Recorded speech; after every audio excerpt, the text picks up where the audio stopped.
It was the year 2020, and our world was at peace.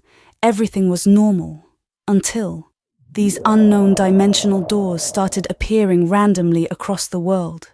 We never knew how these seemingly harmless portals would change everything forever.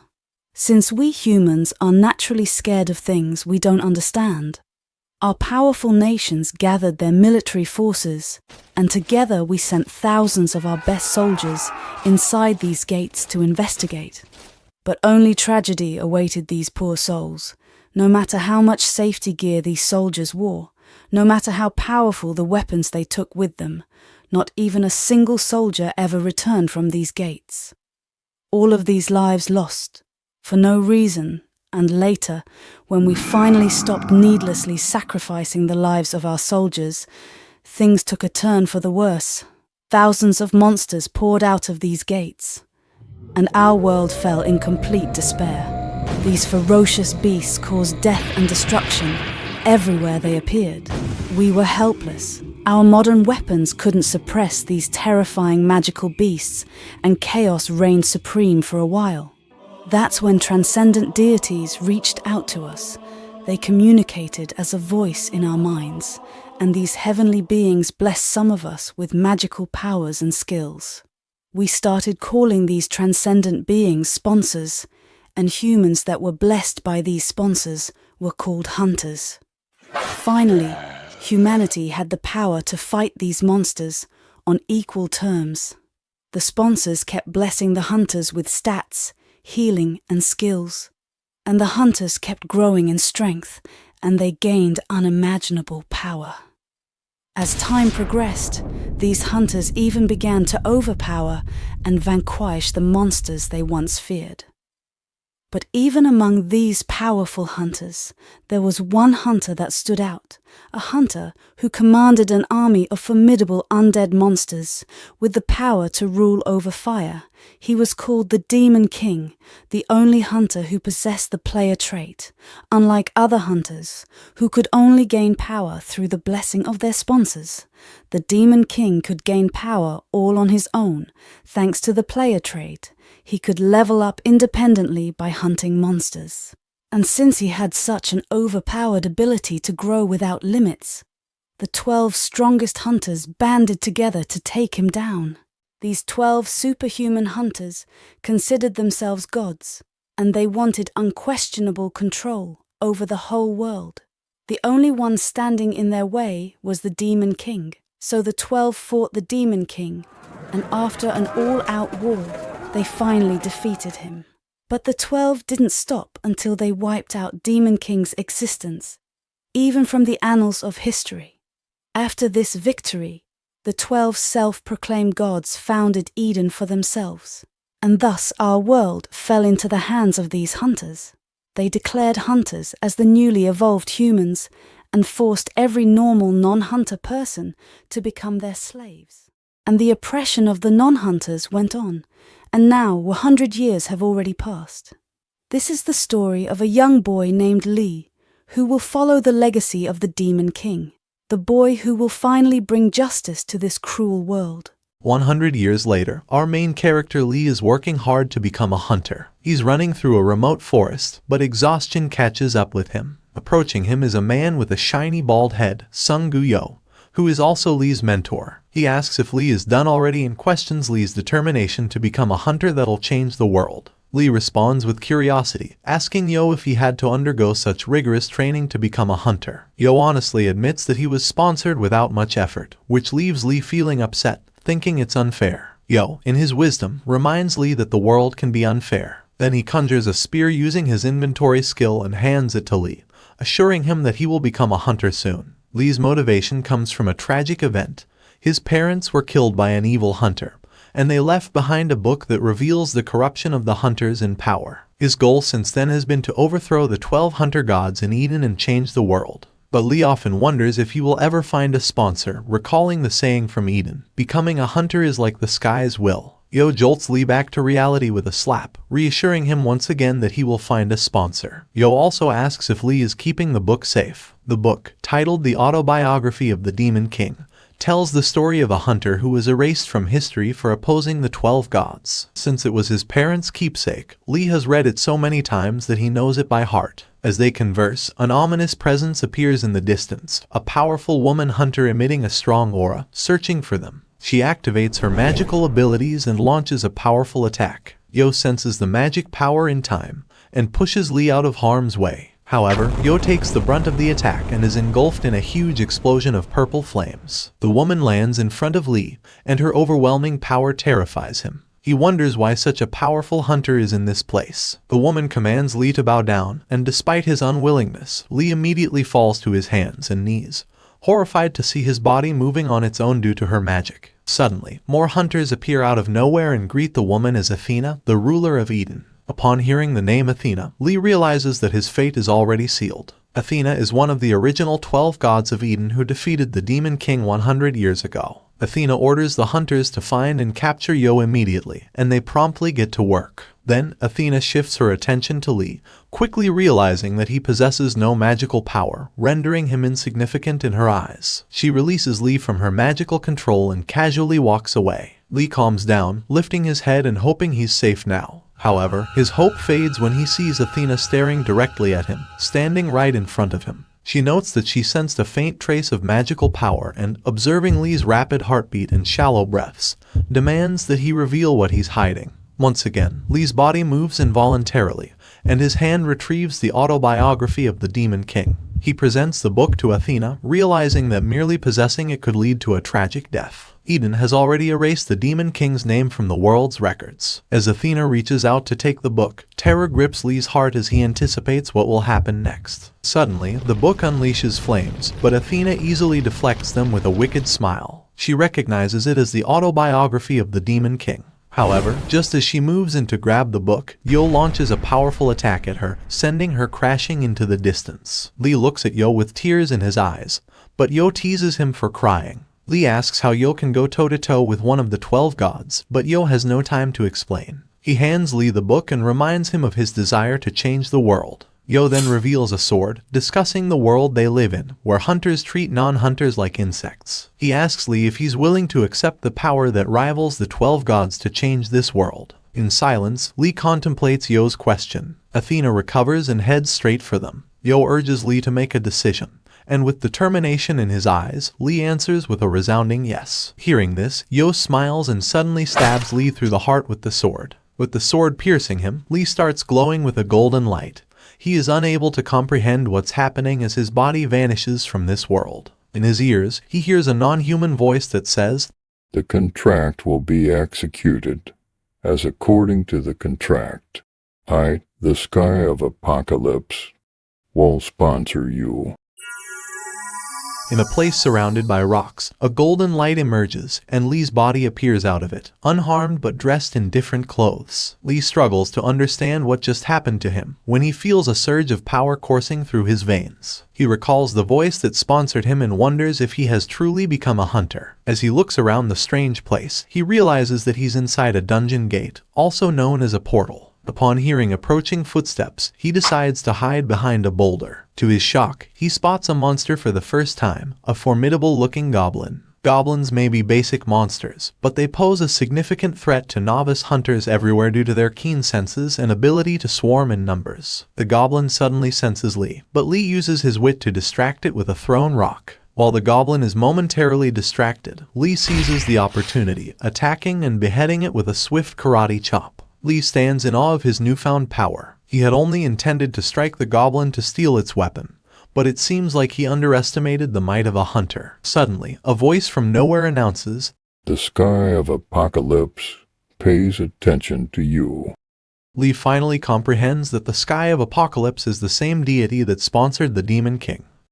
From a distance, more goblins begin to appear, and as they draw nearer, it becomes clear that it's not just a swarm, but an entire army of goblins thirsty for blood. Lee is stunned by their sheer numbers, with the goblin chieftain standing at the very back. A swarm of this caliber is usually defeated by a hunting party. Despite the seemingly impossible situation, Lee remembers his promise to Yo and regains his resolve. He refuses to die before changing this corrupt world. Since the Sky of Apocalypse is paying attention, it's a rare opportunity to make an impression. A voice resounds, "The sky of apocalypse applauds your spirit." Fueled by his determination, Lee launches himself at the approaching goblin army. With one strike, he slashes one in half and slices another through the shoulder. When a goblin attempts a sneak attack, Lee swiftly deals with it. The goblin wielding a thorn-covered club manages to land a hit from behind, but Lee counters, slicing through the club and defeating the goblin. At that moment, he hears the message, "You have leveled up." In the past, Lee may have been a mere non-hunter, but his prowess with weapons was akin to that of a prodigy. Yo had always told him that he would become unrivaled once he became a hunter. In the present, Lee continues to battle through countless goblins, but not without difficulty, as he stands there battered and heavily breathing.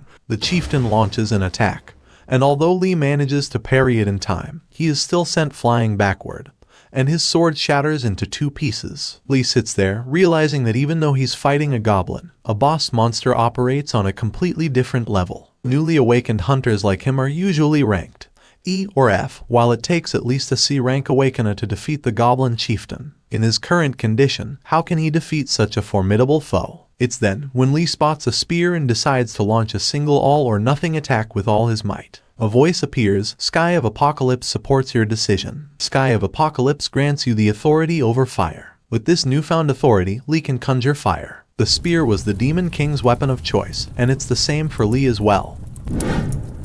Lee charges straight ahead with his flaming spear, successfully piercing through the goblin chieftain's body. As a result, Lee levels up once again, but the spear he used crumbles into dust. Lee has accomplished the seemingly impossible, but it has drained him completely.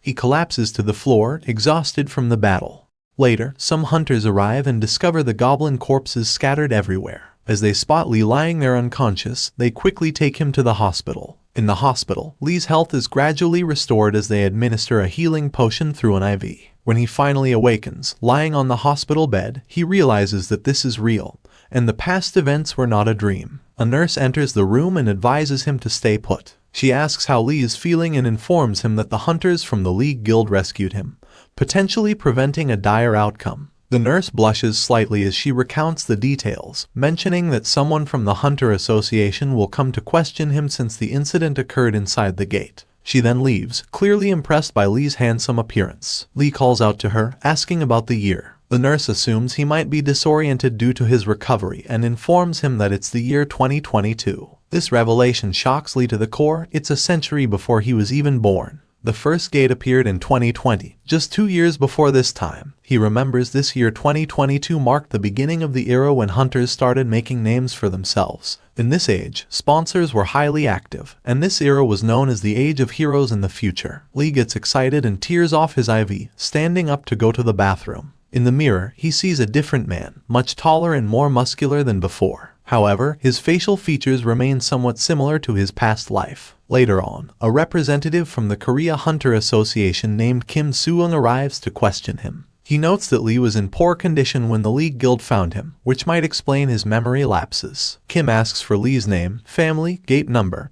home address, or any details he can recall. Lee responds by saying he is 23 years old and his name is Jun Kyung Lee, combining the Demon King's name with his own. Kim inquires if Lee remembers anything else, and Lee mentions that he remembers hearing a voice saying, "I will sponsor you." Kim acknowledges that Lee has become a hunter and thanks him for his cooperation. He mentions that the Hunter Association will contact him again and bows down, emphasizing that Lee is now an important person in this world. He looks forward to Lee's cooperation in the future. After Kim leaves, Lee opens his status window. He remembers that the 12 hunter gods sought to destroy the Demon King, partly because of Demon King's special trait, known as the player trait, which allowed Demon King to level up by killing monsters rather than depending on sponsor blessings, meaning he could level up as much as he want. Now Lee also possesses this player trait in his status. The nurse returns, congratulating Lee on becoming a hunter. Lee questions if becoming a hunter is truly a cause for celebration. The nurse explains that it is because even if one doesn't plan to fight monsters, there are lucrative opportunities as a blacksmith creating magic-powered weapons, or even as a bodyguard for the rich and powerful. Lee inwardly worries that this is why non-hunters will be enslaved in the future but maintains a facade of ignorance, smiling as he listens to the nurse. She hands him a gift bag left by the Hunter Association and congratulates him on his discharge. Outside, the world appears much more peaceful and free, unlike the future world where he wasn't even allowed inside major cities as a non-hunter. From a distance, Kim approaches Lee and mentions that there have been cases of hunters losing their memories after being sponsored. The association has made special arrangements for them, and Lee will receive a leased house since he has nowhere to live at the moment. Kim reveals that Lee is now assigned the rank of C as a hunter, which is quite high for beginners. He then takes Lee to the association's office, where Lee completes his registration as a hunter. Kim shows Lee his new home, which turns out to be a pretty nice place. This moment is special for Lee as it's his first time having a place of his own. Kim says that someone is here to meet Lee, but Kim's news left Lee feeling uneasy. The mention of someone wanting to meet him immediately triggered his paranoia, leading him to wonder if another time traveler from the future had appeared. However, his anxiety subsided as Kim revealed that the person in question was the guild master of the League Guild, the very guild that had saved Lee from the dungeon by taking him to the hospital. The guild master soon arrived to meet Lee, and his unmistakable bald head made him instantly recognizable. It was none other than Lee's mentor, Yo, in his younger years, sporting a clean-shaven appearance. Lee couldn't help but fixate on Yo's bald head for a moment too long, and Yo playfully redirected his gaze, remarking that his eyes were down here. Lee quickly apologized for his unintended rudeness and couldn't help but feel that he had encountered Yo much earlier than anticipated. Yo, sensing a hint of familiarity in Lee's face, questioned if he had crossed paths with Lee before. In response, Lee attributed his ignorance to his amnesia, concealing his true identity and extending gratitude to Yo for rescuing him from the treacherous dungeon. In the future, this man Yo Seonggu, also known as Heimdall, was not only Lee's mentor but he was also revered as a hero by many, even though he was believed to be deceased 100 years later. That night, as Lee lay in bed, he came to terms with the fact that he had been reincarnated into the body of the Demon King. Curiosity swirled within him as he pondered the fate of the original Demon King in this new era. While many questions lingered, Lee acknowledged that he now possessed the power to change the world, bringing his lifelong dream within reach. The following day, Lee found himself at the Hunter Association, where he dozed off during a class. He was abruptly awakened by a rugged-looking individual who introduced himself as Bae Sung-soo, their tutorial instructor. The students immediately recognized Bae as a prominent B-rank hunter, prompting them to speculate about his presence. Who is the Hunter Association after by sending a powerful B-rank like Bae? To answer this, each student harbored the belief that they were the chosen one the association was seeking to recruit and groom. Meanwhile, Bae outlined the day's agenda, which included a theory class to review the fundamentals of being a hunter, and after that comes a practical examination. Bae asks, how are the hunters created? And the student answers that they are created through the sponsorship of a transcendent being. Bae then asks, how do the hunters grow stronger? The girl answers, by getting powerful items, closing the dungeon gates, or getting favors from sponsors by impressing them. Bae applauds the knowledge of the students, but his next question silences the whole class. Bae asks, what do you think is the goal of these sponsors? The class is silent because nobody knows the answer. Nobody knows what sponsors gain by helping hunters. It's a total mystery. Bae sees that there is only one guy in the class who is not eager to attract his attention. That guy is Lee, so he forces Lee to answer this answerless question. Lee thinks for a while and says, wouldn't it be for their own entertainment? Everyone is shocked by this answer, including Bae himself. Lee explains further that these sponsors choose people and make them hunt monsters. They watch the people grow and get entertained, just like in video games. Bae is surprised. He has never heard an answer like that. Lee got this idea from the Demon King's book. Demon King thought of this as the biggest secret of sponsors. Next comes the combat exam, and a student is geared up to face a goblin. Bae explains, students don't have to defeat a goblin to pass, since it's too much to ask of the new hunters. They just need to showcase their power and Bae will decide who passes. It's safe because this goblin has been brainwashed, and he won't go for the kill straight away. The goblin runs to attack the student, but she also steps forwards to face it. She launches an attack that the goblin dodges, and the goblin lands a claw attack on her. The girl falls, but when the goblin leaps to attack again, she cuts it in half. She was tricking the goblin to show his opening.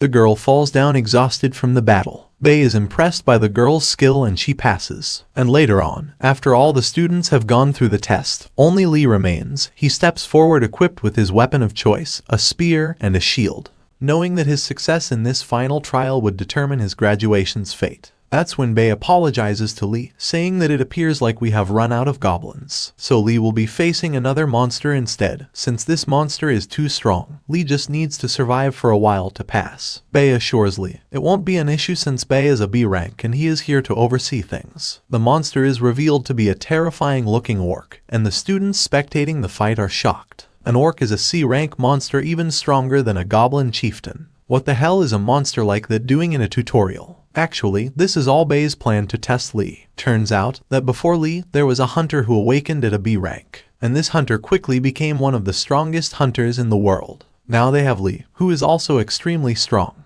and the association can't let another prodigy like him slip away from their fingers. The fight begins, and the voice appears. The sky of Apocalypse pays attention to you. The orc lunges at Lee, so Lee stabs him in the shoulder. But what's this? The spear is stuck in its muscles, and Lee can't pull it out. The orc grabs the spear and launches powerful attacks at Lee, but he covers himself with his shield. A student thinks this should be stopped, it's getting too dangerous. Bei remarks that Lee's technique might be good, however, he should be ready to face unexpected things when facing actual monsters. Bei then takes out his weapon to end this test, since it's already gone too far. Suddenly Lee surprises everyone as he lets go of his spear, and spins around the orc's punches to land a powerful kick to the orc's head. The kick knocks a tooth out of the orc's mouth, but Lee is not done yet. He leaps into the air, activating his flame authority that coats his shield in flames. With this attack, he smashes through the head of the orc with ease, and the students are amazed watching him, wondering if he really is a newbie hunter like them. Bei is shocked, noticing that Lee used a high-level skill since he didn't even chant before casting it. After this attack, Lee's shield burns to ashes. You have leveled up. Your skill rule over fire has reached level 2. Seeing Lee stand there by the body of the defeated orc, Bei compliments him saying you are an amazing hunter. Meanwhile, Lee realizes that the weapons he uses can't handle his amazing ability, since they all get turned to dust. Turns out, rule over fire was the Demon King's base power, similar to his player trait. This is not just a skill, but something known as authority. Unlike a skill, authority can be leveled up over time. But before that, Lee would need higher quality weapons to use it more than once.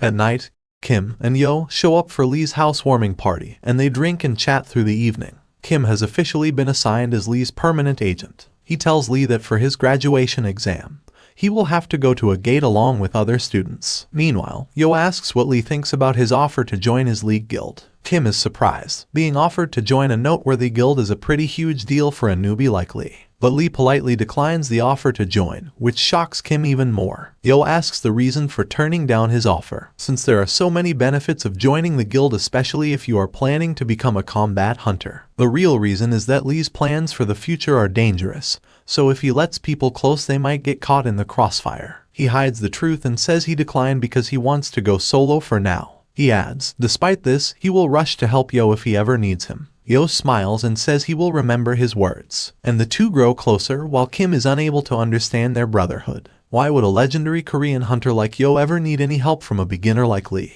The party continues through the evening, and when morning comes, Lee and the other students gather at the association, wearing combat suits. Bei tells them the exam will take place inside a gate, but they don't need to worry since he will accompany them. Lee knows that although the students are numerous, even their magic power combined is nothing in front of a B rank like Bei. Inside the gate, the air feels sticky. Bei explains that this feeling is because of the high density of magic in the air, and as they venture deeper inside, Bei orders them to stop. There is a group of goblins ahead of them, and just when the goblins notice them, Bei orders hunters 1 and 3 to engage them. The student hunters defeat 1 goblin each fairly quickly, so Bei orders numbers 6 and 18 to fight next. And they also do quite well. But just as he takes Lee's name, Lee moves past him like the wind to engage the goblins. He hunts down goblins one by one, moving forward, cutting through them with ease, and displaying incredible skill. The students once again wonder if Lee is someone who just started out, while Bei notices that his weapon handling skill can even rival a B-ranker hunter like him. You have leveled up. As the fight ends, Bei advises the students to use their potions generously, and also to check their weapons' durability since the boss is about to appear. Meanwhile, Lee is thinking about something else entirely. He is saddened by the thought that the Demon King was killed by the 12 gods only because he didn't have enough time to surpass them. And Lee will suffer the same fate if he doesn't get stronger faster than the hunters who have already awakened. As the group moves deeper into the dungeon, there is a strange aura in the air. Everyone, including Lee and Bei, are shocked by the presence of such a strong magic power. Bei immediately orders them to run for the exit. Something is wrong, they can't face a foe like this. But before he could end his sentence, a giant fireball appeared from a distance, heading straight towards them. Bei's first instinct is to dodge the attack, but he can't do that with the students behind him. So he pulls out his dual-wielded daggers and activates his ability called the Viper Fangs, and parries the full force of the fireball. There is a huge explosion that lights up the whole cave. In the aftermath, Bei is worried. Even with his Viper Fangs, he couldn't nullify the whole attack. And as he looks behind, fortunately, Lee had also stepped forward to block the rest of the attack. Seeing Lee has had his back, Bei compliments him on his incredible ability. Lee says he could only do this since Bei took on most of the attack. A voice appears. The Sky of Apocalypse wants you to eliminate the Goblin Archmage.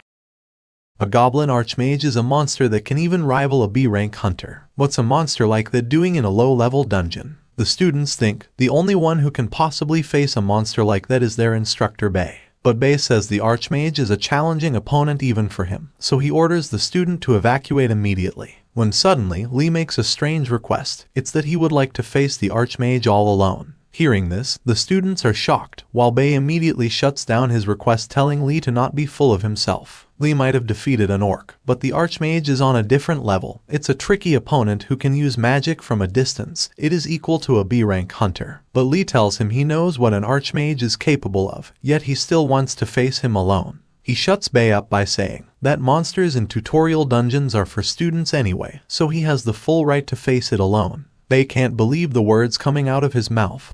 He allows Lee to face him. Mission start. Lee readies his sword and shield and gets in a battle stance. The Archmage immediately casts multiple fireballs aimed straight at Lee. But as the fireballs approach him, Lee stands his ground. The fireballs don't explode on impact, instead they stop after making contact with Lee. The students think Lee has nullified the spell, but Bei knows that he is absorbing the fire. He wonders how is that even possible. Lee brushes off the remaining flames with a smile on his face and heads straight for the Archmage. The Archmage casts another spell that lights a spark on the ground, and the entire ground is engulfed in flames, which stops Lee from getting closer to him. Seeing Lee stopped in his tracks, the Archmage wears a creepy smile on his face. In a moment, Lee commands the fire to split apart, and the fire dissipates to the sides, making a path for Lee straight to the Archmage. Bei doesn't even know what's going on anymore. This Lee guy is totally overpowered. But it's all thanks to Lee's authority rule over fire that allows him to do incredible stuff like this. Lee runs straight for the Archmage. The smile on its face has disappeared as it hastily casts another spell. Lee coats his spear in flames, prepared to land the final blow. He lands multiple attacks with lightning-fast speed that punch giant holes through the Archmage, completely ripping it to shreds. The crowd is unable to believe their eyes. Lee actually did it. And thus starts the legend of a super rookie. A voice appears. Mission success. The Sky of Apocalypse is impressed by your performance. For succeeding in the mission, the Sky of Apocalypse sponsors you. You have been given the ability to summon an avatar. Lee is happy knowing he has received another one of the Demon King's abilities, the ability to summon avatars. That made the Demon King unrivaled. The exam is over, and Bei goes to the Hunter Association HQ in the evening. He approaches the association president, and the president smiles as he was waiting for Bei to report his findings on Lee, the super rookie. But when Bei reports what he witnessed about Lee, the association president is shocked to hear this. He asks if Lee is comparable to a genius like Chiwoo. Bei says Lee is even above Chiwoo regarding his talent. President finds it hard to believe, but he trusts Bei's opinion. He then asks how high is Lee's potential, to which Bei replies, it's high enough for the president to achieve his goals. The president smiles and looks forward to meeting Lee soon. Elsewhere, Yo and Kim meet Lee outside his home. Kim was worried, especially when he found out the tutorial dungeon's rank suddenly jumped from rank E to rank C, while Yo asks if Lee received any more offers from other guilds. In a flashback we see that Bei offered Lee to join the Hunter Association, which is even a step above guild offers. However, Lee refuses the offer and gives the same answer, that he is planning on going solo for now, although he would grow much faster by joining the association. Lee's real reason for refusing it was about keeping his ability secret, and to avoid a man in the association at all costs, the man we know as the director of the association, the man who is eager to meet Lee. Yo interrupts Lee's thought asking if he wants food, and the two guys leave excited to get some meat for dinner. Later, Lee is taking a shower when he opens the status. His stats have improved by quite a bit. But what's curious is the newly bestowed ability to summon avatars, an ability so rare that only a few can use it even among the 12 hunter gods. The avatar's ability allows its user to summon monsters like a bone dragon or a balrog. He decides to try this ability out, and as he is about to summon the creature, the scene cuts to Kim, who is excited to show something on his phone. And it says to subscribe to our channel right now for more awesome Manhwa recaps. Well, on a serious note, Kim shows an article titled, The Birth of a Super Rookie, which talks about Lee. He just found out that Lee defeated a goblin archmage on his own. The article doesn't mention Lee by his name, but Lee knows that the news must have already reached the top brass in the Hunter Association. Kim remarks that hunters are even more famous than celebrities these days, but he is curious to know why Lee is not interested in fame. Lee abruptly interrupts Kim to ask for a favor. He wants to go on dungeon raids. Next, we see Lee in a dungeon easily wiping out the goblins. And when an orc appears, Lee defeats him 2 in 1 hit. After this, some voices appear. The Sky of Apocalypse is pleased with your performance. You have leveled up. But Lee is not happy as he looks at a bracelet on his wrist. The bracelet says, Collection Skeleton Avatar, but it needs souls to work. The reason Lee rushed to clear the dungeon was to get souls for this bracelet. But so far the avatar bracelet is yet to find a single soul, even with powerful monsters killed by Lee. Disappointed, Lee exits the dungeon where Kim stands waiting for him. Congratulating Lee for clearing his 4th dungeon, Kim asks him to leave any drops or items he wants to sell with him, and he will take care of it. Lee obliges, as he pulls many weapons out from his inventory skill. Kim says the money will be transferred to your account, but Lee is not interested in the money.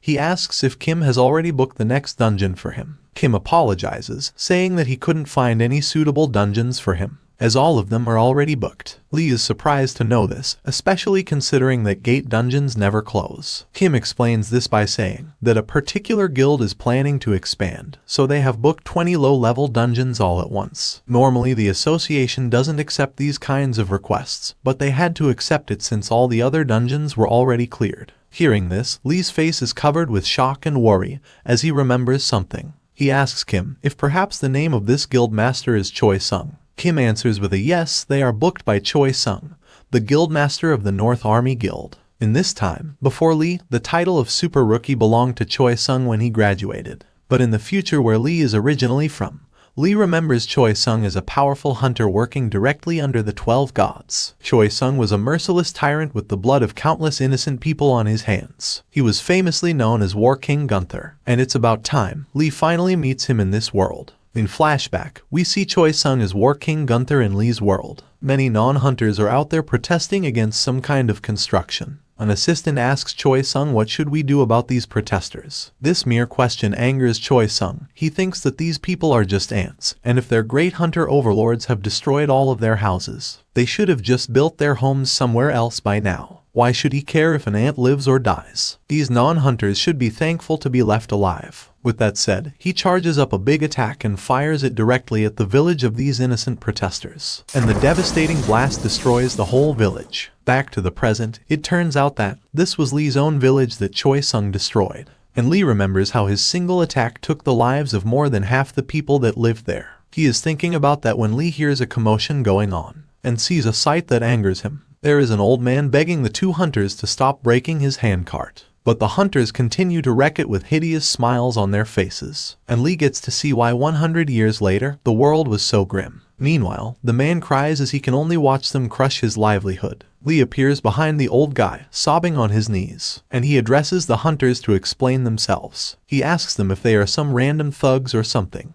But this angers the hunter. How can Lee address a hunter like him with such a casual tone? Filled with rage, Lee shows off some power of his own. Knowing Lee is a hunter too, the thug hunters start to sweat. Lee turns to the old guy to ask what happened. When the hunter jumps in to say, the old man bumped into them with the cart. What they did was just compensation. The old man is obviously angry after hearing that bully logic. When Lee asks why they break the cart, the hunter says, I am a hunter and everything that attacks me is my enemy. He warns Lee to watch himself because he is feeling attacked by him too. Meanwhile, Lee is out here trying his best to hold back his anger. He orders them to leave quietly. He will overlook this because they haven't hurt the old man yet. Hunter says you ain't the boss of me and charges at Lee. But Lee easily sidesteps the attack and grabs his arm. He then turns him upside down, throwing him so hard that he just slams into the ground and loses consciousness. Meanwhile, the other hunter decides to fight dirty as he pulls out a weapon. Lee calmly lets him know, when you pull a weapon on someone, you should know what's coming next. Meanwhile, the hunter thinks he is a superior hunter than Lee because he is part of a guild, and starts charging at Lee. This time Lee doesn't hold back and punches the man right in the chin, instantly knocking him out mid-air. As the bullies lie there unconscious, Lee remarks that trash people like him talk about their guild as if it'll save them somehow. Later on, the sun goes down, and the officers from the Hunters Association arrive to arrest them. Kim is also there, and he compliments Lee for handling the situation perfectly. Lee remarks, hunters harassing non-hunters is a felony after all. After thanking Lee for doing the association's work for them, Kim mentions it's possible their guild may come after the old man, but the association will keep an eye on the situation. But just to be safe, Lee asks for the name of their guild. And it happens to be the North Army Guild, the same guild that has been expanding and booking all the dungeons. Lee instantly deduces in his head that this guild has strong connections with the association since they were given so many dungeons. He can't trust the association to protect the old man. The North Army Guild and the association are rotten to their cores, and just as Lee expected when he was summoned in for questioning, Lee was getting charged as an aggressor in the situation. It turns out that in a few days, the old man changed his testimony and blamed Lee for attacking the hunters for no reason. While heading to the association office, Lee is unsure why the old man would lie like that. Meanwhile, Kim assures him the association isn't that corrupt and surely nothing bad will happen. But since Lee is from the future, he knows the association has been corrupt since it was founded. Inside the office, an association officer asks Lee if it is true that he was found in a gate and has no memories of his past. Lee says yes. Next, he asks if Lee is the one who suppressed the hunters of the North Army Guild. Lee says yes, but then the officer switches his demeanor and asks if Lee was the one who intimidated the old man into falsely testifying against the North Army hunters, when actually Lee was the one who started the fight. Lee obviously denies this, so the officer calls in the old guy, asks him if Lee intimidated him. The elderly man appears afraid and unable to look Lee in the eyes, so Lee assures him that he has nothing to worry about. And, with teary eyes, the old man confirms that Lee did intimidate him, and he leaves the room, shedding a tear and feeling guilty. The officer smiles and asks Lee what he has to say for himself. Lee proceeds to drop his phone on the table, which has a video of the whole incident. They don't need to rely on words, the evidence speaks for itself. Lee is free to go, but he is still in a bad mood. He knows that even with the evidence, the hunters will not be punished, but they will still charge the old man for lying under oath. He still needs more strength to change the world. To Lee's surprise, Yo is out there waiting for him. Turns out Kim called Yo since no one in the association was helping him, and Yo was the most influential person Kim knew. Lee thanks them both for doing their best to help him, when suddenly from behind, the old man shows up. He falls to his knees and starts to beg Lee for his forgiveness. The old man feels pathetic for turning against the man who saved him, but he had no choice because the North Army threatened to kill his granddaughter. This revelation especially astounds Kim, who shouts why the old man is revealing this now when everything has settled. This could have turned out pretty bad for Lee. But the old guy continues to apologize because he knows they are coming for him, since they failed to incriminate Lee. Yo tells the man to go home, and Yo guarantees his League guild will protect him and his family. As the man leaves, we see Lee fuming in anger due to this whole situation. He only survived because of the video he recorded out of habit, since the world has always been cruel to him, as he was a non-hunter in the past, or rather the future. Suddenly Lee senses someone coming towards them, and lo and behold, it's Choi Sung, the leader of the North Army Guild. Choi Sung is letting his magic power flow freely to show his strength. He only addresses Yo. He says, looks like the League Guild's master is close with the new super rookie. Kim notices that the association has disclosed Lee's private information to Choi Sung, which is illegal. Choi Sung puts his hand forward to shake hands with Yo, still imitating his aura, maybe in an attempt to intimidate Yo. But he chose the wrong man to mess with, as Yo reveals a glimpse of his power as he shakes his hand. Then Choi Sung is already worried, while Yo politely tells him not to mess with his homie Lee ever again, or he will regret making an enemy of him. Choi Sung couldn't take it anymore, so he pulls his hand back, but it was too late. His hand is already broken. Yo corrects himself, saying, I can't really consider you my enemy, so you should watch yourself if you wanna live.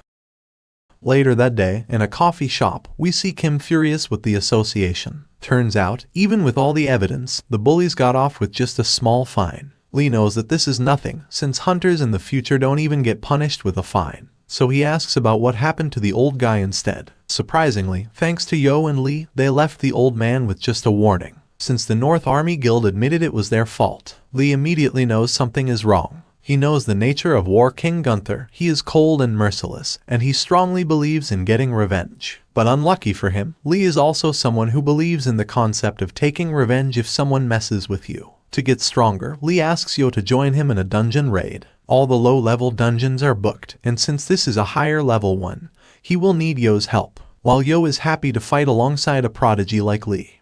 Other League Guild members step forward as they recognize Lee as the famous super rookie. They welcome him with open arms and show their respect. Yo tells him, these guys are Chial and Han. They were the ones who rescued Lee after he was first awakened. Lee thanks them for saving him, but when he looks around to find any well-known figures of the future, he finds nothing. That's probably because all the names who fought against the 12 hunter gods were erased from history. Yo tells them to prepare themselves and get ready to face this C-rank gate, and all the raid members follow his lead. Elsewhere in the North Army Guild headquarters, Choi Sung is meeting with his guild's vice leaders. The first is his younger brother Choi Soo. He thinks they need to teach Lee a lesson, setting aside their expansion plans. While the other vice leader, Chang, thinks they need to stabilize their expansion and let this incident go, because in the end, their members were the ones at fault. Choi Soo thinks their members did nothing wrong because non-hunters are just mere bugs surviving thanks to the great hunters. They should just lower their heads like the insects they are. Hearing these unacceptable bigoted views, Chang gets furious, while Choi Soo also prepares himself. These two vice guild leaders are about to throw hands right there and then, when Choi Sung angrily orders them to stop immediately. He thinks Choi Soo is right. They need to execute their revenge on Lee before anything else. Hearing this, Chang is disappointed, while Choi Soo is really happy. Choi Sung elaborates, they can't let anyone who disrespects their guild go without suffering consequences. Chang objects to this mindless revenge conquest, but Choi Sung mentions a person they know is also interested in humbling an arrogant guy like Lee, and that person will make all arrangements for their revenge because, after all, defeat is not an option for the North Army Guild. Back to Lee and League Guild's dungeon raid. A League Guild hunter has disabled all the traps. Now that it's safe, Yo orders everyone to proceed ahead. But as they are marching forward, some monsters start firing some arrows at them. A League Guild hunter blocks the arrows with his skill Earth Barricade, while another hunter immediately launches a counterattack with his Fireball spell. Lee is super impressed seeing these experienced hunters in action, but that's nothing compared to Yo, who charges up for an attack. And in a single attack, he wipes a horde of strong goblin monsters. There are even hobgoblins that were destroyed in that same attack. Such is the incredible power of a top hunter like Yo. Lee steps forward and compliments Yo, and thanks him for joining at his request. Yo smiles and says he knows the real reason Lee asked for his help. It was so Lee can judge how strong the League Guild truly is. Lee smiles. He knows that Yo has not even shown his real abilities yet. Meanwhile, a guild member is curious to see the super rookie in action as well. Lee is happy to oblige because he trusts these people, and there is no need to keep secrets from them. So when the next batch of goblins arrive to attack them, Lee coats his spear in fire from the get-go, and stands firm in his place, even with so many goblins attacking all at once. Guild members instantly notice that Lee never chanted anything to activate his fire skill, while Lee slashes all the goblins in one go, cutting them down even before they hit the ground. This man has grown even stronger. Yo recognizes that Lee's burning shield and spear are not a skill. Lee has an authority. A voice appears. You have cleared the Goblin Mage's dungeon. The Sky of Apocalypse sponsors you. Your stats will increase by a small amount. Returning from the dungeon, guild members are happy they saw the super rookie in action. Another guild member is angry at his guild master Yo for not recruiting an unparalleled talent like Lee. So Yo reminds Lee that his offer still stands. He knows Lee has been walking a harsh path alone, and if he joins their guild, those North Army people won't be able to lay a finger on him. And for his sake, Yo even offers him the Vice Guild Master position if he joins now. Hearing this shocks everyone. A Vice Guild Master position is a big deal. Even Lee is shocked to hear an offer this tempting. But he composes himself and refuses the offer with a sad look on his face. Yo smiles and says he knows that Lee is after something much greater, so he shouldn't feel sorry. Then out of nowhere, an important notification shows up on Lee's phone. The Hunter Association has posted an urgent request. They want North Army Guild and 100 other hunters to close a dungeon gate for them. Lee instantly knows it's a trap set for him by Choi Sung and the association. Yo also knows that calling a big guild like North Army by their name and 100 other hunters seems really unnatural. It's clear as day, the Hunter Association and North Army Guild are working hand in hand. Meanwhile, at the North Army Guild HQ, Chang is sitting alone wondering why his fellow members Choi Sung and Choi Soo have changed so much. These two brothers were his friends from a young age, but something changed about them ever since they met that particular person. Choi Soo used to be kind and warm, but now he and his brother have intense hate for all the non-hunters. Now they are trying to kill a single hunter for merely doing the right thing. Chang thinks he needs to do something, but he can't abandon his two friends. It's his time to choose between justice and his friendship. After this, the scene changes to an abandoned factory, where Lee and Chang are meeting in secret. Lee introduces himself, but Chang refuses to give his name. Chang is shocked that Lee decided to show up alone in such a shady place. Lee assures him that there are no traps so he can rest easy. Chang warns Lee that he must refuse the recent mobilization order from the association. But when Lee asks why, Chang explains that his guild will also be there and hunters can be dangerous people. He thinks Lee doesn't know that, since he is a rookie. Their guild master is a terrifying guy to face in the city, but inside the gate, there are no laws. Lee listens carefully and asks, since North Army has no morals to speak of, are they a chaos guild perhaps? Turns out, there is such a thing as evil sponsors. These evil sponsors reward their hunters for doing all kinds of evil things including mass murders. And when these evil hunters form a guild, their guild is called a chaos guild. Chang is angered by Lee calling his guild a chaos guild. But Lee continues to provoke him, insulting his guild for being so evil. So finally Chang pulls out his sword and gets ready to attack Lee. He loudly warns Lee to not say another bad word about the North Army Guild. But Lee starts to get ready for battle himself. He says even Chang should know by now that the North Army Guild is rotten. Their guild is beyond saving. Lee also reveals that he knows about how Chang's fellow vice leader and his leader have changed ever since they met that person. Chang is shocked. How did Lee know about that person? Later he starts heading back, and he wonders how Lee got to near the level of an A-rank hunter like him. That too, only in just a month of awakening. He realizes that he knows nothing about Lee. Meanwhile, Lee knows everything about Chang. In the future, Chang was known as the Immortal Dragon Slayer. He got that name after he killed the Demon King's avatar all alone, a particularly strong avatar called the Bone Dragon. And all the sponsors were so impressed that he was even granted an authority called immortality. But nonetheless, he died tragically, killed by his own fellow Vice Guild leader Choi Soo, the childhood friend he was so loyal to. Lee believes he needs to get Chang on his side before that tragedy unfolds, since Chang was the only good person in that rotten North Army Guild. Later Lee clears another dungeon called the Land of the Deaf, but this time even his metal spear disintegrates. He has become too powerful for these normal weapons, so naturally he needs a custom weapon, and he knows just the place to get it. Later that day, Lee enters a medieval-looking blacksmith shop, where a young man with red hair is hard at work. This young man is to become the best blacksmith in the world, and his name is Brock. Brock is so focused that he works tirelessly for a whopping 4 hours straight, until finally, he notices Lee is in his shop. Brock asks why Lee is seeking such an unknown blacksmith like him. The truth is, Lee knows the future thanks to the Demon King's book, but Lee lies to Brock and says that actually his sponsor told him to seek Brock out. Brock is shocked. He thought only his sponsor directly intervened with him. Since sponsors are not that direct, he knows that Lee is special. In the future, Brock was the one who made the Demon King's weapon. But Brock later on worked with the 12 gods as well. And when the Demon King started opposing the 12 gods, Brock's relationship with the Demon King was cut off. In his autobiography,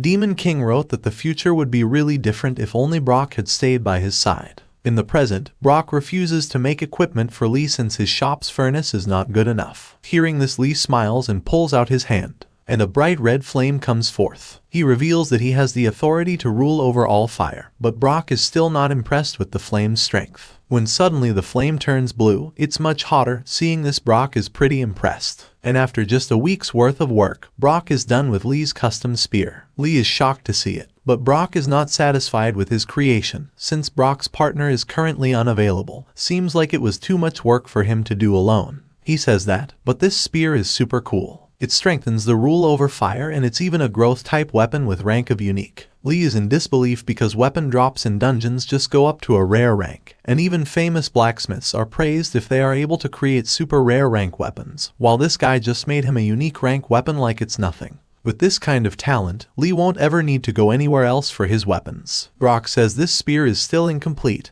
and once in a while, he will need to strengthen this weapon. But just as Lee is about to leave after saying thanks, Brock mentions that he is getting a bad feeling about this bracelet on Lee's hand. Lee knows that Brock is onto something. His bracelet might need something more than monster souls, so he won't be able to activate it before this upcoming raid. Later on, Lee is in a dungeon where he is thinking about getting stronger fast before his dungeon raid with the North Army Guild. Lee thinks that if he can turn Chang to his side, his chances of winning will greatly increase. From a distance, the monsters are coming at Lee. On a closer look, it's a horde consisting of orcs and hobgoblins. But this new weapon has made him stronger. From now until 2 weeks are up, Lee will spend every waking second leveling up. And finally, it's the day of the dungeon raid, and we are at North Army Guild headquarters where Choi Sung is making a speech for his underlings. A voice appears in Choi Sung's head. Ruler of Riverside pays attention to you. In his speech, Choi Sung says that today is the day the North Army Guild shows its power to the world, and the guild members seem excited about the upcoming battle. Choi Sung shows off his magic power,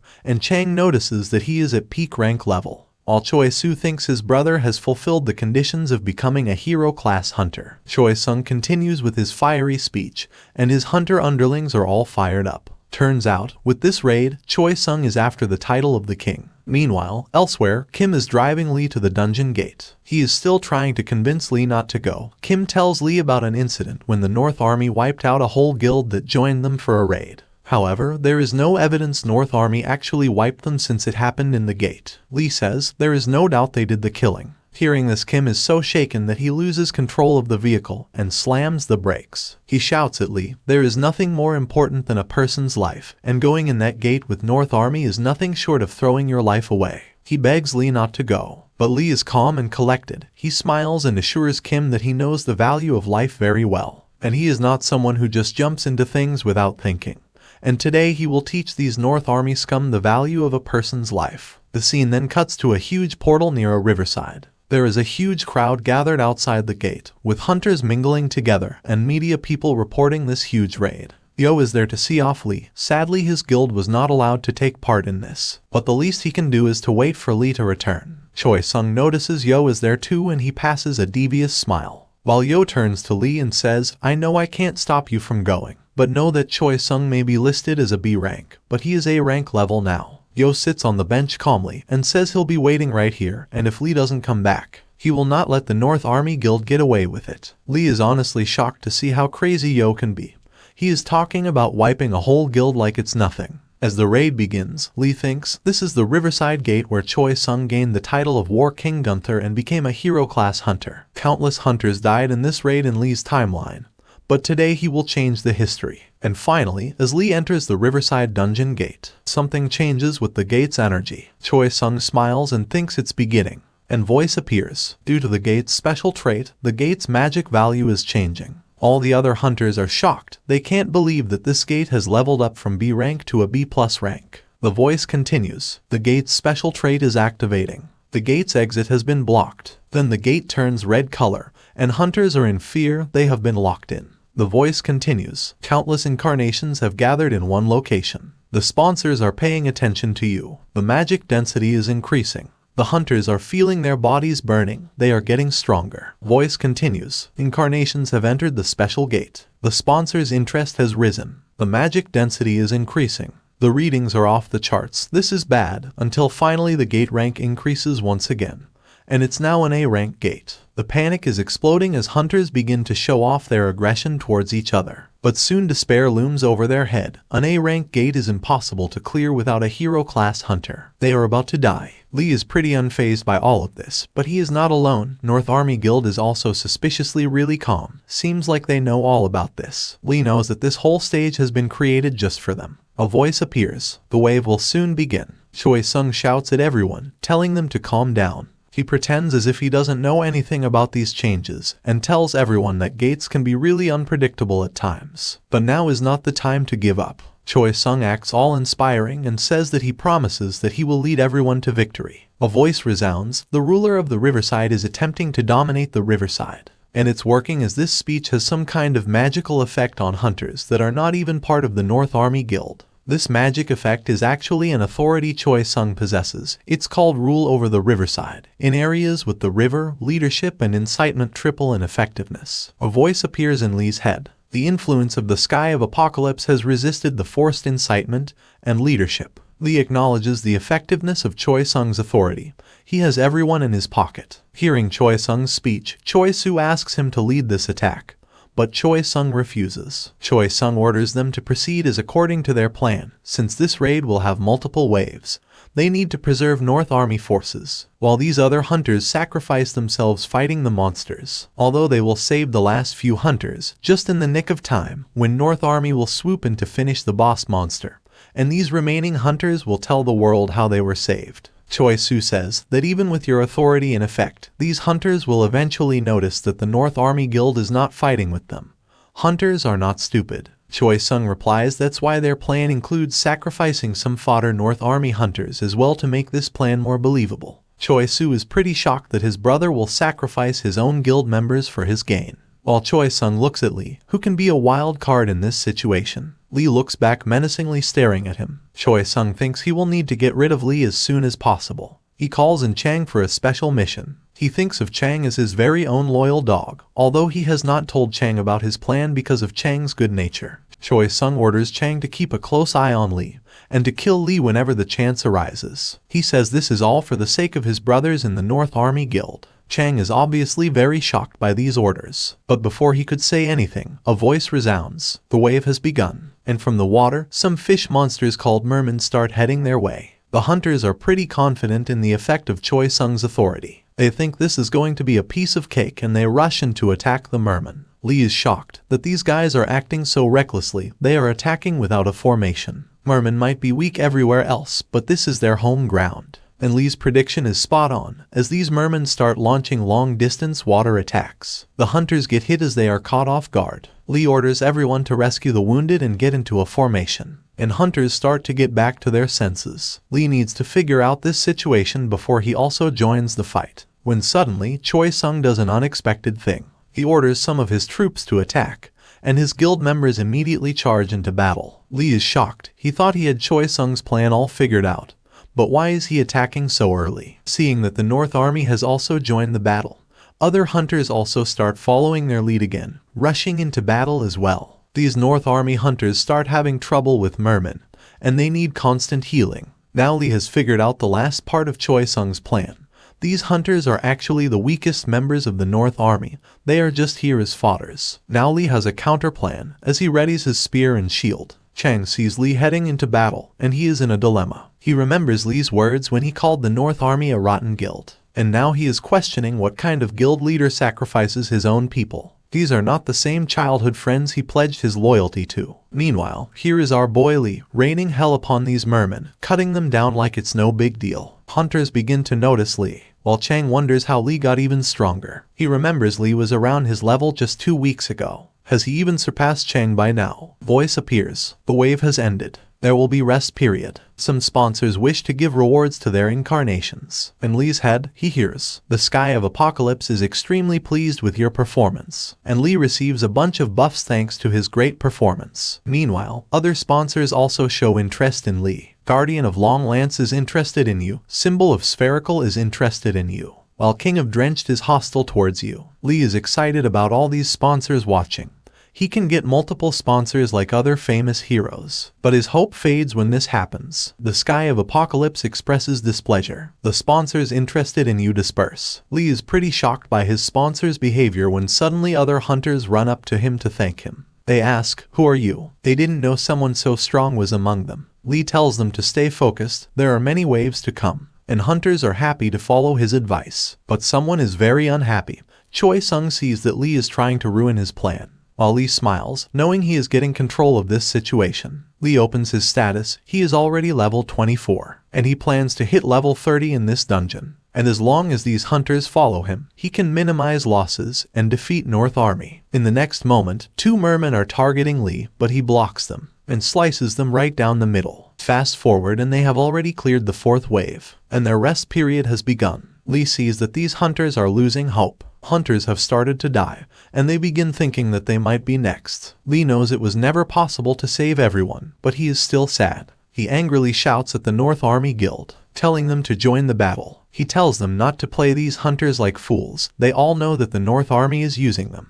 Hunters begin to shout as well, asking why nobody from North Army is injured, while others are dying. Choi Sung begins to worry that Lee is ruining his whole plan. Low-level North Army members also start feeling used. Choi Sung is angry. That person made this situation just for him, and Lee is overshadowing him. Choi Sung calms down and tells his vice leaders to stick with their current plan. Choi Sung is peak A rank hunter. He knows that Lee is not strong enough to defeat him, but he will still wait for Lee to get tired just to be careful. Lee can say what he wants now, but he is going to die soon by Choi Sung's hand. A voice appears. The fifth wave will begin. The mid-boss has appeared, and from the river arises an absolutely huge water golem that terrifies everyone. Hunters are shocked just to see him, but water golem wastes no time. He launches a huge magic beam attack. Just in time, Lee warns everyone to dodge, and they hastily jump to the sides trying to save themselves. The golem's destructive power is truly off the charts. The attack was massive. Some hunters who are equipped with bows and arrows try to launch a counter-attack, but their attacks have literally no effect. All the arrows are just passing through the golem, so other hunters try to damage him with close-range attacks. But the water golem also launches his fists at them. A hunter dodges just in time and attacks the golem's hand. But it's no use, as Golem immediately slaps the hell out of him. That's when Lee starts making way for the golem. He jumps in the air and coats his new spear with his fire,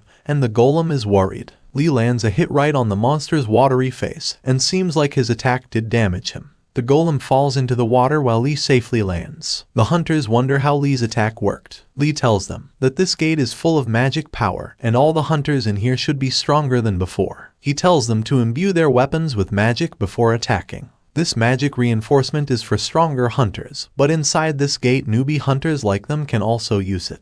A female hunter tries this on her arrow, and turns out it works. Their weapons are finally making a dent in Water Golem's health. Even though it's an inch at a time, they have some hope. Lee knows that these attacks are just too weak, so he takes it upon himself to end this as he starts charging his spear with a lot of fire. Lee stands in a position ready to throw his spear, but he is waiting for the right moment. That moment soon arrives when the golem exposes its core, preparing to launch a magic beam once again. The hunters start scattering to the sides, while Lee is fixated on the target. And just in the perfect moment to strike, Lee throws his fiery spear across the battlefield. As expected, his attack is dead on as it blows up the water golem's core right down the middle. Voices appear once again. You have successfully defeated the mid-boss. Various sponsors pay attention to you. A few sponsors show their amazement. The sponsors are paying special attention to a specific incantation. Lee brings his hand out like he's Thor or something, and his spear actually turns around mid-air and starts heading back to Lee. Once again, Lee is amazed by Brock's craftsmanship. This return spell is pretty neat. While the other hunters are amazed by Lee, and one finally remembers that Lee is actually the rumored super rookie. They think Lee's power is like an A rank, and thanks to him they will conquer this dungeon. Meanwhile, some more voices appear in Lee's head, saying the usual level up and achievement unlock notifications. Lee has gained a water gem from the golem, and Sky of Apocalypse actually smiles at him, while other sponsors start showing interest in Lee. Lee is happy. Maybe he will finally get his second sponsor, but his hope fades when this happens. The Sky of Apocalypse shows his discontentment, and the other sponsors retract their interest. Lee is pissed. Why is Sky of Apocalypse so selfish with him? Even though Sky of Apocalypse's sponsorship is top tier, he would still love to have more sponsors. Lee calms down when he remembers that Demon King didn't have multiple sponsors as well, yet he was so amazing. And that's pretty impressive. Meanwhile, Choi Sung is absolutely pissed. He thought Lee was a B rank. How did he get strong so fast? His last showing puts him near an A rank for sure. Suddenly Chang comes to have a talk with Choi Sung. Chang respectfully tells him that it's obvious that his plan is not going his way. These hunters should have been helpless by now, but thanks to Lee they are not. So it's probably time for a new plan, and he should give up on this plan for now. Hearing this, Choi Sung is fuming with anger. He says he would never lose to a brat like Lee, and he will definitely make his guild a central pillar of this world. He then shouts at the North Army Guild, making a fiery speech. From now on, the North Army will give it their all to clear this dungeon. All of his guild members are pumped, while Choi Sung smiles, saying the pride of a king never falters. But when he looks back, Chang has left, only leaving his helmet behind. This signifies that Chang has left the guild, because in a flashback we see that Choi Sung gave this helmet to Chang as a gift, as Choi Sung thought Chang's face looked too weak,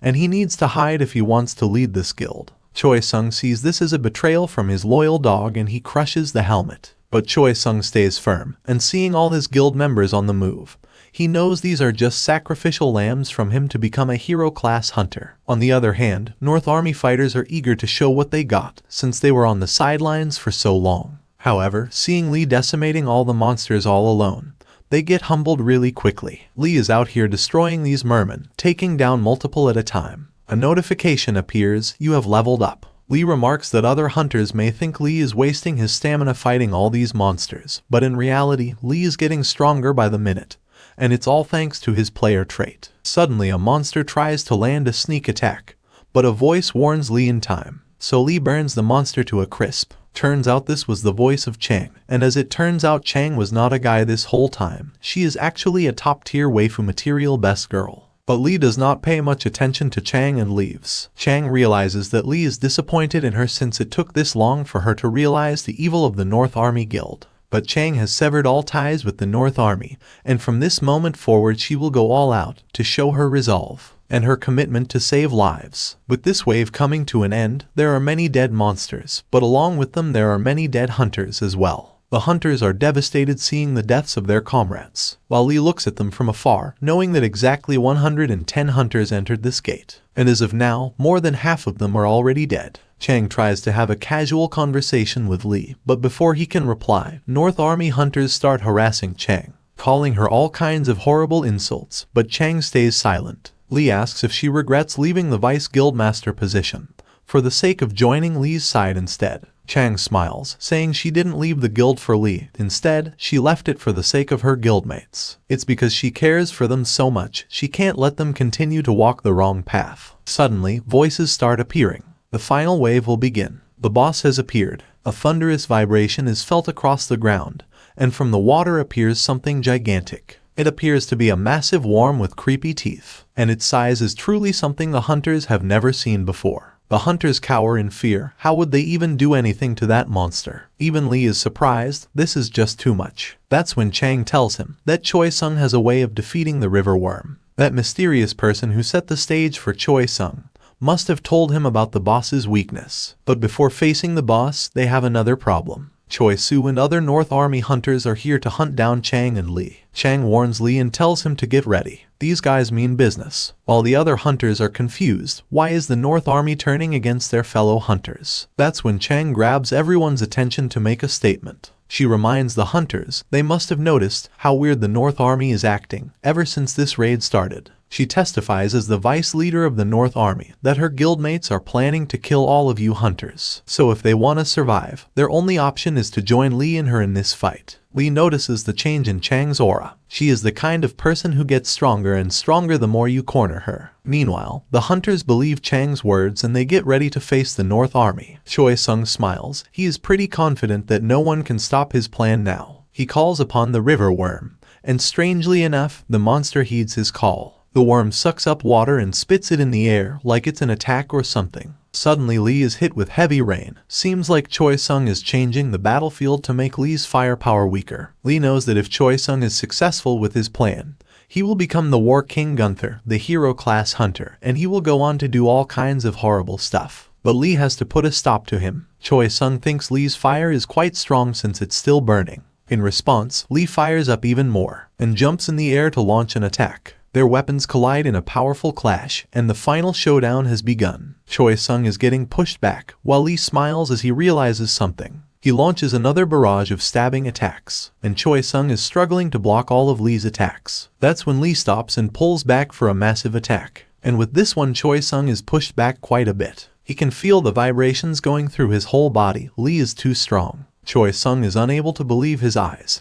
He definitely should be at a PK rank level thanks to this Riverside dungeon. And he knows for sure that Lee was weaker than him when they entered here. Lee simply tells him that it's the truth. When he entered, he was definitely weaker than him. Choi Sung can't believe it. What kind of blessing gives such a boost in such little time? Lee replies that while Choi Sung was playing it safe trying to tire him down all this time, in reality, Lee was growing stronger by hunting monsters. Choi Sung is unable to understand what kind of ability is that. But Lee refuses to waste time explaining it, since he is about to put an end to Choi Sung anyways. Choi Sung starts to sweat. He knows he can't win like this, so he calls upon the river worm to protect him. The monster springs into action and attacks Lee with its sharp legs, while the monster puts its mouth behind Choi Sung, and he climbs on it, smiling away with a devious grin. But Lee knows that this is his chance, so he rushes towards the monster and Choi Sung. Choi Sung is confused. Lee shouldn't have known this about his secret move. The scene then cuts to the battle going on at the river bank. It's a fierce matchup between Chang and her childhood friend Choi Soo. Chang pulls back and actually charges up for a massive attack.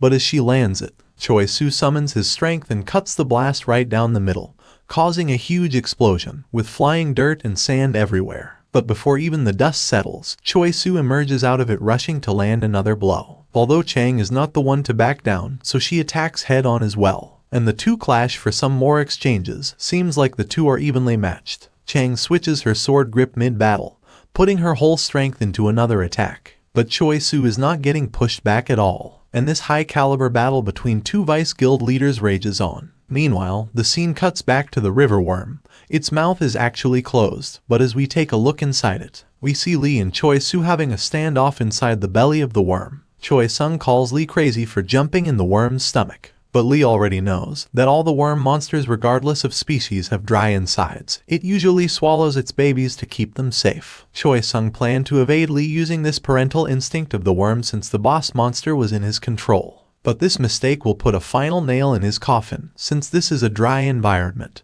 and Lee's authority is much more powerful here than Choi Sung's authority. Some voices appear. Muspel's spear is absorbing the fire. Your resistance to fire is temporarily increased. Your attack power is temporarily increased. Meanwhile, the river worm starts vomiting fire that Lee has burned inside it. And North Army hunters versus other hunters battle stops for a second to look at this situation. Surrounded by fire on all sides, Choi Sung is worried. He cries, he was destined to be a king.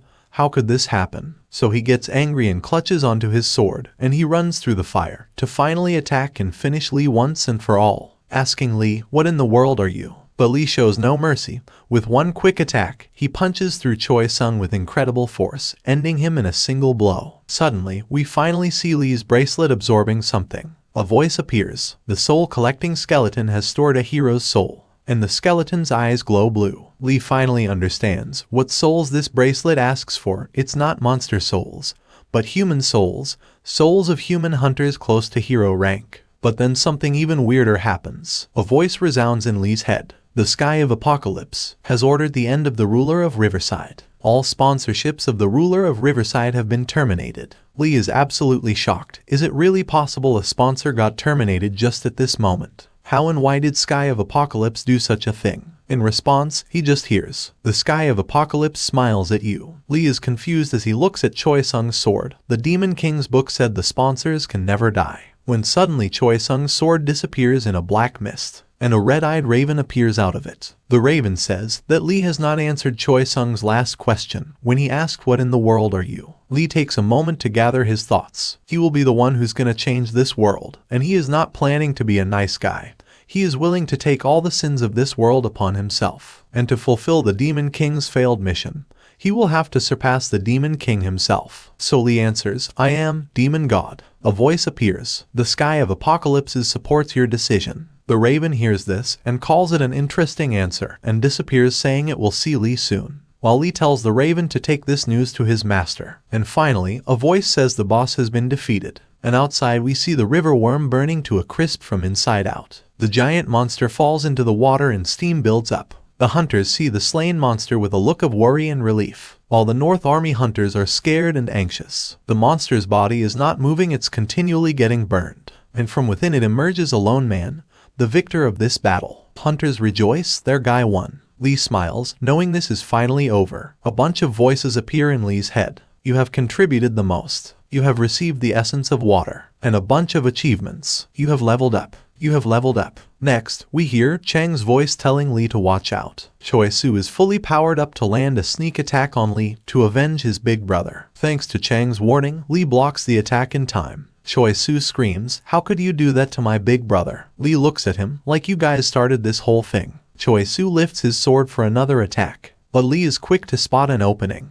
He bashes Choi Soo with his shield in the stomach, and Choi Soo goes flying away. This guy is no match for Lee, but he doesn't stop trying. He is trying to get back up. when Lee puts his spear on Choi Su's throat, warning him to stay down. He is obviously scared, so he freezes for a moment. Lee calls him and his guild trash. These guys don't deserve to be called hunters. All they ever did was try to do horrible things to the weak. The only reason Choi Su is alive is because Lee has already killed a man today. He doesn't want to do it again. He tells Choi Su to live a life repenting for all the horrible things he has done. But Choi Su is pure evil. He has no remorse. He literally tries to stab Lee while his back is turned. Truly a pathetic move. When suddenly Chang springs into action and she cuts down Choi Su. Choi Su acts all betrayed and sad.